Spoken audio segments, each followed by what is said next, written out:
Today I'm going to take you through the aspiring and candidate stages of the Wildlife Heritage Areas application process. So hopefully by now you've already registered on the website, but if you haven't, it's very easy to do. Simply go to Apply Now, and you can see here we have a whole application support element with drop downs on all the information you'll need to know. But to get started, all you need to do is start your application, fill in the information here, your name, details on your area, and then hit send. And once you've accepted the email you'll receive, you're in to your dashboard. The dashboard itself is divided into three key areas. Now that's aspiring, candidate, and designated. So we're going to be dealing with aspiring level and candidate level today. And as you can see, they're color coded into yellow, light green for candidate level, and dark green for designated, so yellow being aspiring. So actually, you've already done some of that. So the aspiring level, the summary is already covered off by your registration. So within the next stage of aspiring is your species and habitat information. Now, I've already been in and pre-populated this around a project that I do work on in real life. I work for Sussex Dolphin Project, and therefore I have filled in this area around the Sussex Dolphin Heritage Area, focused on bottlenose dolphins in the Eastern English Channel. So as you can see here, within the species and habitat information, I've simply filled in the key information required, including obviously the species title, the stability, the threats, actions taken. Now the actual text required is quite small because obviously we want to make this an engaging listing page for those that view your area itself. So not too much information to go in there, but you can see I've added all the details and I've added in my wildlife watching guidelines here, and I'm ready to go, or I can add a new record here if I want. So once I've saved that, I can go back to my dashboard, and you'll see as we go back through to the dashboard that the next stage here is to request to work with an assessor. Now, although you can drop in and out of these areas as you need it, we do recommend that you request to work with an assessor at the earliest opportunity.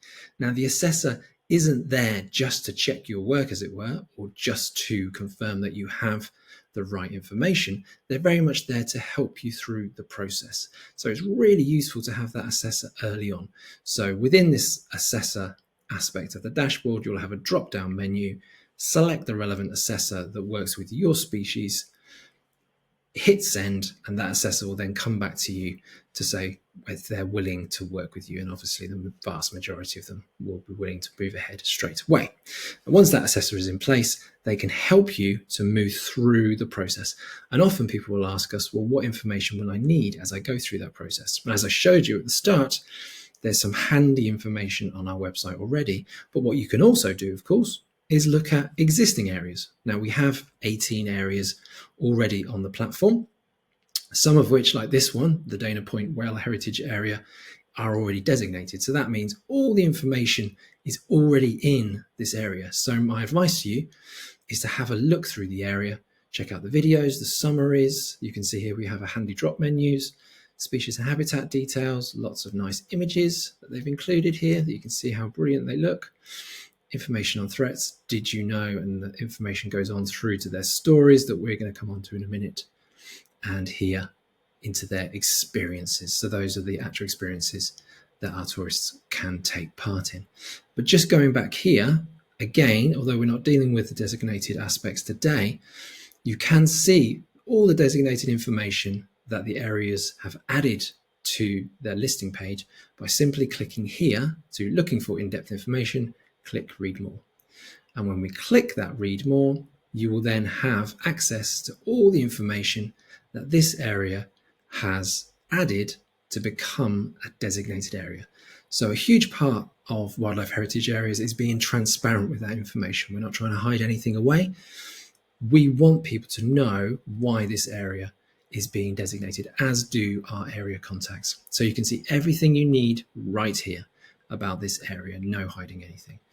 Lots of criteria information here, lots of drop down, lots of content, lots of files, lots of deeper information, all here as much as you need it. So we've got our 5 criteria here, Lots and lots and lots of information. So we're going to deal with that in a separate video, but I just wanted to show you where that was.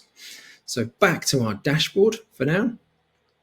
And you can see, as we said, that we've completed our aspiring, and we're now into our candidate stage of our application. So I'm going to drop into experiences, and you can see here that for Sussex Dolphin Project, we've got boat trips and we've got training and we've got all sorts of different experiences. So I've summarized them here: title, the type of trip, and you've got lots of different types of experiences here that you need. In this case, it's a boat-based wildlife tour. So I've added that, I've added a description, and I've linked the separate website. Now you can add an email phone if they're separate or different. So if that provider of that experience is different to the area context, but in this case, they're not, so I haven't changed them, but you can do. I've got here another trip, Rampion Wind Farm trip, and I've got here some cetacean survey training. So these are citizen science projects. So again, I can add plenty more here if I want, but I've gone with 3, and I've hit save, and I've gone back to my dashboard. So that's my experiences confirmed. So once you click you're happy with them, they go over to the assessor, and the assessor will check them and come back to you with any feedback. And that happens at each of these stages. So our next stage in terms of becoming a candidate area is our listing page. And this is really important. So this is basically your shop window for your area. So this is going to be the first element that any prospective NGOs, any prospective tourists, any prospective tourism operators see. Now, as we saw earlier, the Dana Point listing page here is done brilliantly. So you can see lots of content here, and this is what your shop window or your listing page will look like as well. So back to me. This is my Sussex Dolphin Heritage area. Now, we do ask for a video summary of your area, and I've dropped in a YouTube version that I've already prepared. And again, lots of people ask us, well, what do I include in my video? We've offered lots of information in our FAQs on our website, and also we've got a YouTube profile with all the relevant area videos that you can see and view to your heart's content. So go onto YouTube, stick in Wildlife Heritage Areas, you'll find our channel and have a look through those videos there, and you'll see exactly what we want. They're ranging in quality. Some people have done them on phone, some people have had professional help. Doesn't have to be one or the other. It's whatever works for your area, but we really want to give people a feeling of what the area's like. Call it a virtual safari. That's the way we're looking at it. So if you can do that with a phone, brilliant. If you can offer some help or get some help from a videographer, then even better. So I've got my video. I've added in my image that will make that video a real hero image. And then I've started dropping in my stories. So again, your stories are what bring your area to life. So in my case, I've talked about our citizen science project for a story and added in the text here on exactly what we do with our citizen science project and how that's been crucial to the development of the project.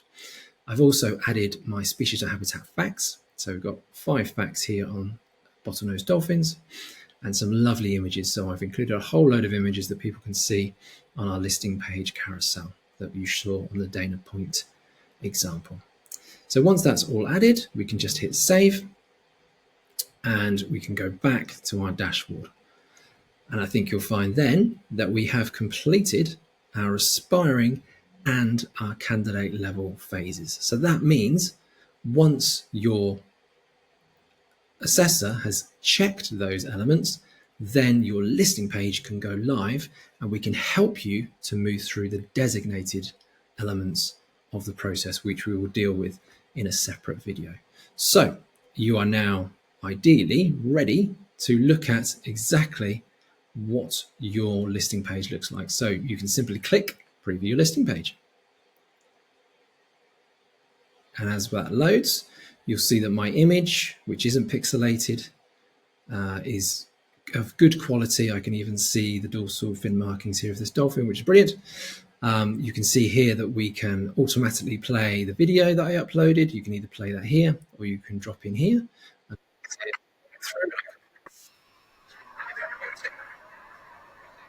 We're going to lose that music. And then we've got species and habitat information, all those images that I took you through. You can scroll through those here. You can see the threats that I listed, my Did You Know section, which includes my facts, Nice facts there. Obviously, we don't have our designated information in there yet because we are a candidate area, so we won't have that there yet. As you've seen in the Dana Point example, that there will be lots of information there as we move through with our assessor to designation. You can see here my stories. So I've just added one story in this example, but I can add lots more. And you can also see I can explore my experiences. So I've added 3 experiences at the moment. My sunset wildlife cruise with a nice image of Brighton Pier there on our boat, Rampion Wind Farm trip, and our cetacean survey training. So that's a quick preview of what our area will look like. If we're all happy with that, we've submitted. We just need to wait for our assessor to come back and we're ready to go.